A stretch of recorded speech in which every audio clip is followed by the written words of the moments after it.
बिस्मिल्लाहिर्रहमानिर्रहीम। अस्सलाम वालेकुम नाज़रीन, उम्मीद करता हूँ आप तमाम लोग खैरियत से होंगे। नाज़रीन, इस वीलॉग के अंदर इमरान भाई, इमरान रियाज़ खान साहब, उनकी बाजियाबी के लिए समाअत का अहवाल, आदिल राजा की गिरफ़्तारी को लेकर कुछ information and what are the possibilities, और नंबर 3, 9 मई को तोड़फोड़ में डायरेक्टली एक दफ़ा फिर से एक FIR हो गई है साबिर शाकिर साहब के ऊपर, डॉक्टर मुईद पीरज़ादा साहब के ऊपर और सैयद अकबर हुसैन साहब के ख़िलाफ़। इस तरह की एक FIR है, उसके ऊपर थोड़ी सी बात करते हैं। लेट्स स्टार्ट विद इमरान भाई। आपको पता है इमरान रियाज़ खान साहब एक बहुत हाई प्रोफाइल केस है जो chief justice high court, Lahore high court, अमीर मोहम्मद भट्टी सब खुद सुन रहे हैं। अब तो महीना तकरीबन होने वाला है, सो ये केस चलता आ रहा है। आज भी जी IG पंजाब डॉक्टर उस्मान जो हैं वो अदालत में पेश हुए। हालात वही थे कि पुलिस की भारी नफरी और सख्ती एंड लेकिन उसमें कुछ तब्दीलियाँ थी आज कि आज अली इशफाक साहब, जो इमरान भाई के पुराने दोस्त भी हैं, वकील भी हैं, अली इशफाक साहब खुद पेश हुए और बहुत 9:30 बजे के करीब मुझे बताया गया, बिकॉज मैं स्पॉट पे नहीं था। मुझे जो वहाँ पर रिपोर्टर्स थे उन तमाम से इन्फॉर्मेशन मैंने इकट्ठी की है और आपके गोशगुजार कर रहा हूँ। तो 9:30 बजे के करीब मुझे बताया गया समाअत का आगाज़ हुआ है। बहुत ही ब्रीफ समाअत हुई है आज की। मैंने जितनी समाअत पिछले सारे इवेंट में कवर करता है, मैं खुद अदालतों में जाता रहा हूँ, तो एट दैट टाइम इतनी ब्रीफ या इतनी छोटी समाअत नहीं हुई है। वहाँ पर लंबी चौड़ी समाअत होती थी, मतलब 10-15 मिनट, आधा घंटा तो ज़रूर होता था, और कम अज़ कम और नहीं तो टाइम दे दिया जाता था कि आज एक समाअत दोबारा होगी एंड एवरीथिंग। बट आज समाअत बहुत छोटी हुई है। आज इम्प्रेशन ये लिया जा रहा है, या ये कहा जाए तो ये गलत नहीं होगा कि कोई बड़ा ब्रेक थ्रू हो चुका हुआ है। यही वजह थी कि बहुत सारे लोग जो वीलॉग या ट्वीट करने के अलावा कुछ और भी कर सकते थे, वो सब तमाम लोग कर रहे थे कि इमरान भाई को खैर वाफियत से अल्लाह पाक घर लेके आए। तो उनके लिए जो जो पॉसिबिलिटीज़ थी, people were playing there part. तो आज अली इशफाक साहब ने चीफ जस्टिस साहब के सामने कहा जी कि हम जो वर्किंग ग्रुप बना हुआ है, हम वर्किंग ग्रुप की से मुलाकात हुई है हमारी। अब मुलाकात इमरान भाई के वालिद की, उनके वकील की, यही 2-3 लोग हैं जो वर्किंग ग्रुप में जिनको शामिल किया गया था। तो हम उनकी कारकर्दगी से मुतमईन हैं और हमें बड़ी उम्मीद है अल्लाह के घर में कि इमरान रियाज़ खान साहब को बाजियाब करवाने के हम बिल्कुल पास पहुँच चुके हैं।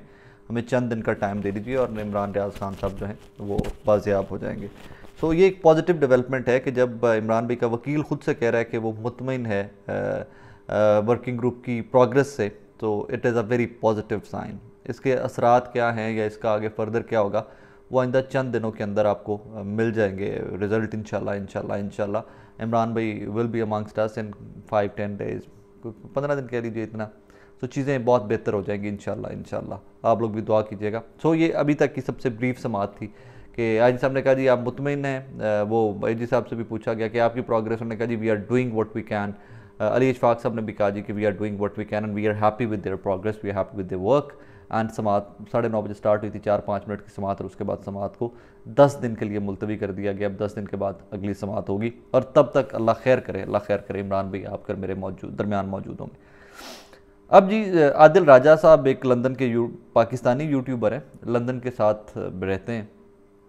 वहाँ से बैठ के जिस किस्म का काम करते रहें उसके ऊपर कोई मुझे बहुत डिटेल में बात करने की ज़रूरत नहीं है, आप सब ने उनका काम देखा हुआ है।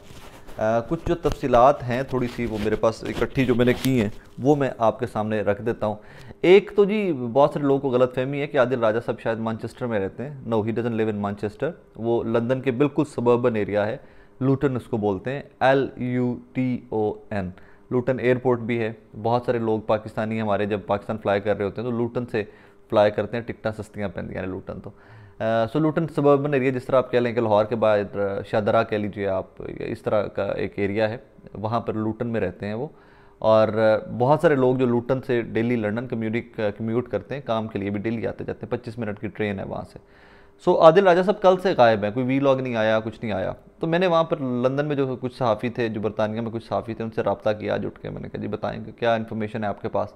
तो जो इन्फॉर्मेशन मुझे दी गई है वो ये है कि जी एक चीज़ तो है कि there is something going on, he is picked up और he is taken into custody, या उनको हिरासत में ले लिया गया पूछगछ के लिए। मेरा अगला सवाल ये था कि उनका कसूर क्या है वहाँ पे रहते हुए। तो उन्होंने कहा वहाँ का कोई कानून तोड़ा है कि यहाँ जो पाकिस्तान के लिए जो वीलॉग कर रहे थे वो कसूर है। तो फिर वहाँ पे एक हमारे बड़े अच्छे सहाफ़ी हैं हसीब साहब।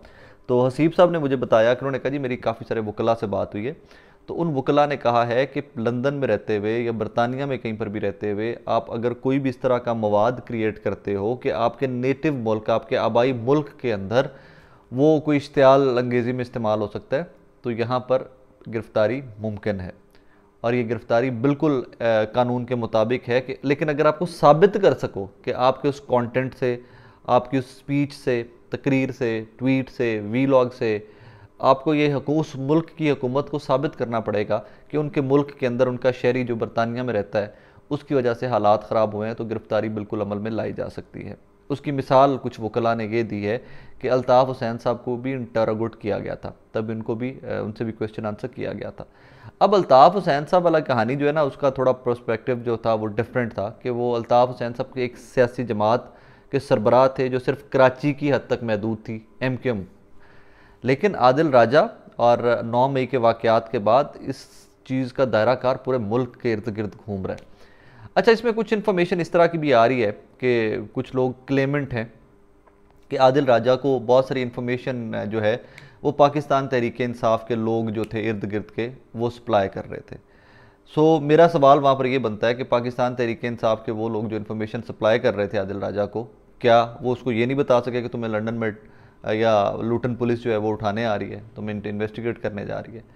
सो ये अभी देखिए, एक चीज़ ज़रूर है कि रवाबित निकलेंगे, बहुत सारे लोगों से आदिल राजा के रवाबित निकलेंगे। मुझे नहीं पता कि लूटन पुलिस या जहाँ से भी उनको पिक किया गया वो रेलेवेंट पुलिस किस हद तक इंक्वायरी को लेके जाती है और वो क्या मामलात हैं। और एक और चीज़ मैं आपके गोशगुजार कर दूँ कि अभी हमारे जो लंदन में और बरतानिया में मुकीम पाकिस्तानी सहाफ़ी हैं, उन तमाम सहाफ़ियों ने वहाँ की रेलेवेंट पुलिस के डिपार्टमेंट को लिख कर भेज दिया हुआ है कि हमें कॉन्फर्मेशन दें कि क्या आदिल राजा गिरफ़्तार हो गया, वे आपके पास है, और अगर गिरफ़्तार कर लिया गया तो किस जुर्म में गिरफ़्तार किया गया।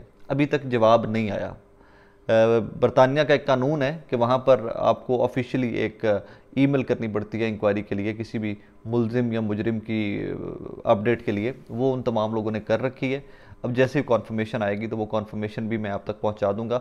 अभी तक बरतानिया की पुलिस की जानिब से किसी भी सहाफ़ी को कॉन्फर्मेशन नहीं दी गई, उन्होंने सबने टाइम दिया हुआ है। जब मैं आपसे मुखातिब हूँ तो गालिबन घंटे 1.5-2 घंटे तक वो कॉन्फर्मेशन आ जाएगी येस और नो की, और अगर येस की होगी तो फिर उसमें जुर्म भी डिटेल में बताया जाएगा कि ये जुर्म है जिसके अंदर गिरफ़्तार किया गया। सो जो लोग सवाल पूछ रहे थे ना कि जी वहाँ पर गिरफ़्तार नहीं किया जा सकता, उसका जवाब ये है कि गिरफ़्तार बिल्कुल किया जा सकता है, लेकिन साबित ये करना पड़ेगा। मतलब मैं आपको इसको ज़रा सिंप्लीफाई करके बता देता हूँ कि आप इटली में रह रहे हैं, आप इटली से रहते हुए कोई हेट स्पीच पाकिस्तान के बारे में करते हैं, आप वहाँ से वीलॉग करते हैं, वहाँ से ट्वीट करते हैं, फेसबुक के ऊपर कुछ लगाते हैं, व्हाट्सएप में कुछ शेयर करते हैं, तो पाकिस्तान की हुकूमत को अपनी एम्बेसी के थ्रू इटली की गवर्नमेंट को ये साबित करना पड़ेगा कि ये पाकिस्तानी जो इटली में रह रहा है, इसके इस काम की वजह से पाकिस्तान में हालात ख़राब हुए हैं, नहीं तो इसने शर्मंगेज़ी या नफरत अंगेज़ी फैलाई है, तो उसके ऊपर वो बंदा वहाँ गिरफ़्तार हो जाएगा। हो सकता है उसको डिपोर्ट भी पाकिस्तान कर दिया जाए, ये भी कानून इजाज़त देता है। सो आदिल राजा की गिरफ़्तारी ऐन मुमकिन है। इसमें जो लोग क्वेश्चन कर रहे हैं ना अभी बैठे हुए कि जी मुमकिन नहीं है कि उसको गिरफ़्तार किया जा सके, ये 110% पॉसिबल है, कानूनी है, लीगल है। सिर्फ अब इंतज़ार इस चीज़ का करते हैं कि क्या पाकिस्तान की एम्बेसी ने वहाँ की अथॉरिटीज़ को लिखा था कि ये बंदा पाकिस्तान के अंदर हालात ख़राब कर रहा है, क्या पाकिस्तान की अथॉरिटीज़ ने कन्विंस कर लिया था बरतानिया की पुलिस को जो वहाँ पर उसको पिकअप किया गया आदिल राजा को।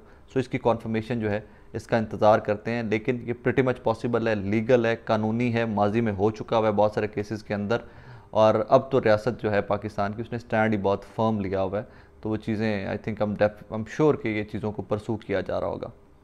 आखिर में आपको पता है वजाद सईद ख़ान, मुईद पीरज़ादा, साबिर शाकिर, इनके खिलाफ एक FIR पहले भी हो चुकी है, मैं आपको अपडेट कर चुका हूँ। थाना रमना में जो है FIR हुई थी, एक FIR आज फिर हो गई है। उस FIR का मतन थोड़ा सा डिफरेंट है, वो मैं पढ़ता हूँ तो आपको समझ आ जाएगी कि 9 मई को तोड़फोड़ करने में मुलव्विस होने के इल्ज़ाम पर एंकर साबिर शाकिर, मुईद हसन पीरज़ादा, सैयद अकबर हुसैन के खिलाफ मुकदमा दर्ज। मुकदमा थाना अपारा में इंसदाद दहशतगर्दी और बगावत के दिफात के तहत दर्ज किया गया है। मुकदमा शहरी माजिद महमूद की दरख्वास्त पर किया गया। इल्ज़ामात हैं कि 9 मई को मेलोडी में मुश्तिल अफराद बराह रास्त मुल्ज़िमान से वीडियो के ज़रिए हिदायत ले रहे थे। This is very critical, not practical but very critical. 9 मई को मेलोडी में मुश्तिल अफराद बराह रास्त मुल्ज़िमान से वीडियो के ज़रिए हिदायत ले रहे थे। मुल्ज़िमान ने वीडियो पैगामात और सोशल मीडिया के ज़रिए सादा लौह लोगों को उकसाया, अस्करी तनसीबात पर हमला करके मुल्क में बगावत और इंतशार फैलाना चाह रहे थे। समी इब्राहिम साहब ने ट्वीट किया हुआ है, और ये FIR की कॉपी भी सब लोगों के पास आ गई होगी, आप लोगों ने पढ़ ली होगी। This is very critical now कि मैं पहले गोशगुजार कर चुका था कि जो पाकिस्तान से बाहर बैठे हुए हैं वो सहाफ़ी हों, वो हमारे जो बरतानिया में, अमेरिका में मुकीम पाकिस्तानी हो और जो इस सारी पॉलिटिकल मुहिम के अंदर बहुत एक्टिव थे किसी भी तरह से, उनके खिलाफ घेरा तंग किया जाएगा। किस हद तक किया जा सकता है वो तो हमने देखना है कि रियासत किस हद तक जाती है और किस हद तक अपने सोर्सेज और पावर को इस्तेमाल करती है। लेकिन things are not good in the future for the people वो लिविंग अब्रॉड, एंड वो पाकिस्तान को लेकर ट्वीट्स, वीलॉग्स एंड एवरीथिंग उसके अंदर इन्वॉल्व थे। चीज़ें कोई बहुत बेहतर नहीं हो रही उनके खिलाफ। लेकिन एट द सेम टाइम मेरा एक शिकवा ये भी ज़रूर है कि आज़ादी इजहार राय के ऊपर कदगन खुल खुला के इस टाइम पे लगा दिया गया है, लोगों के गले घोंट दिए गए हैं। मैं नहीं कहता कि उन लोगों को स्पेयर कीजिए जो रियासत के ख़िलाफ़ बात करते हैं, मैं नहीं कहता उन लोगों को स्पेयर कीजिए जो इश्तियाल दिलाने की बात करते हैं, लेकिन कम अज़ कम उन लोगों को बात करने दीजिए कि जो पाकिस्तान के मौजूदा हालात दुनिया से बाहर बैठे हुए लोगों को बता रहे हैं, दिखा रहे हैं, उनको बात करने दीजिए। सहाफ़त में इतना मत गला घोंटिए, इतनी सफोकेशन मत लेके आइए कि लोगों की सांस ही बंद होना स्टार्ट हो जाए और इस टाइम के ऊपर एक बार फिर से उस लेवल की सफोकेशन पाकिस्तान के अंदर मौजूद है। नाज़रीन, अपना बहुत सारा ख्याल रखिएगा, पाकिस्तान को दुआ में याद रखिएगा, क्योंकि मैं तो बार बार कहता हूँ कि पाकिस्तान दुआ मत ही चल रहे, वरना हमने कोई कसर नहीं छोड़ी। अपना बहुत सारा ख्याल रखिएगा, दुआ में याद रखिएगा। अल्लाह हाफ़िज़।